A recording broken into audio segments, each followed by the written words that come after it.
My name is Coen Mitchell and I'm from Aotearoa, New Zealand. Currently I'm travelling full-time and at the moment I am guest spotting at Aurora Tattoo Studio in Lancaster. I've been tattooing for 4.5 years now. Ever since I was a kid, I've always had a love and passion for art and any sort of art practice. I started off just drawing with pencils and crayons and stuff through as a kid and making presents and gifts and things like that for people's birthdays, and then it kind of just developed from there. I started playing with different medias, and then all through high school I started picking up all the different art classes, art history, photography and things like that, and then I always thought that when I would grow up that I would become some sort of draftsman until I fell into the love for tattooing.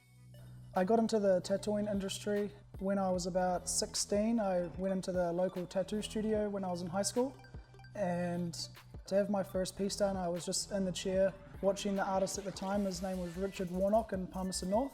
It kind of instantly clicked then when I was just looking down at my arm while he was working on me that tattooing could be a career for me to pursue my love and passion for art. So basically I just followed from there and studied at university and was lucky enough to fall into an apprenticeship, and yeah, it just took off from there.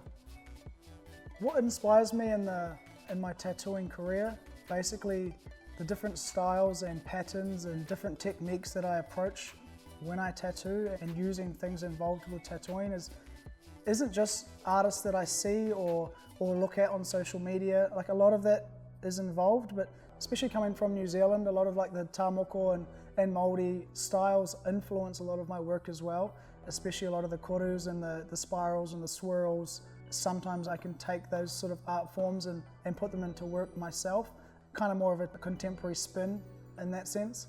When I was a kid, we did a lot of school trips to meet and look at the maraes and the architecture and the shapes and the forms of the building. So even just seeing all the beautiful wood carvings and all the different kawhaiwhai patterns and stuff on the ceiling, a lot of that I just always remember and can kind of reference back. I have a big appreciation and understand a lot of that sort of art form and just overall admire a lot of that sort of shape and form in the tāmoko art world. The highlights of my tattoo career are basically like having the privilege to be able to travel and meet different people and tattoo all over the world. A lot of careers you can't really do that with, so definitely traveling has been a big highlight in my career, and I'm still looking forward to doing that, a lot more of that in the future. From my two different styles, the realism and a lot of the mandala and line work, my main favourite and inspirational artist at the moment would be Carlos Torres with his black and grey. I've watched him work a lot in person at different tattoo conventions, and just the way that you can definitely see that he has a passion for what he does and he loves what he tattoos.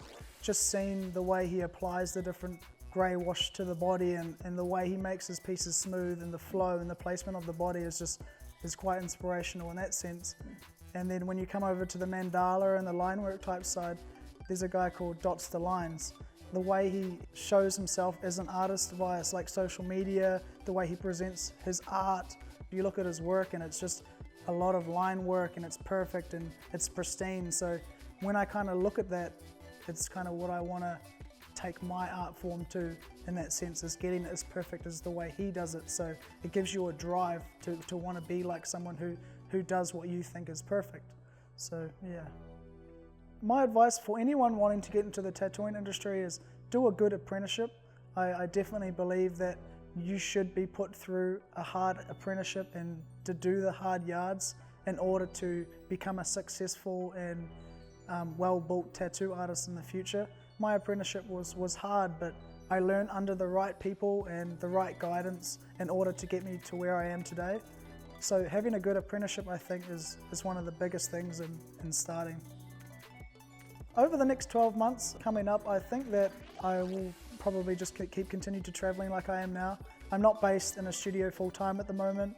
I'm just sort of traveling around, booking each month as it comes. I don't really book years in advance or anything like that. I'm just traveling, living out of my suitcase, tattooing in all different studios. I think right now for me that sort of freedom is what's going to be best to grow as a person and as well as an artist.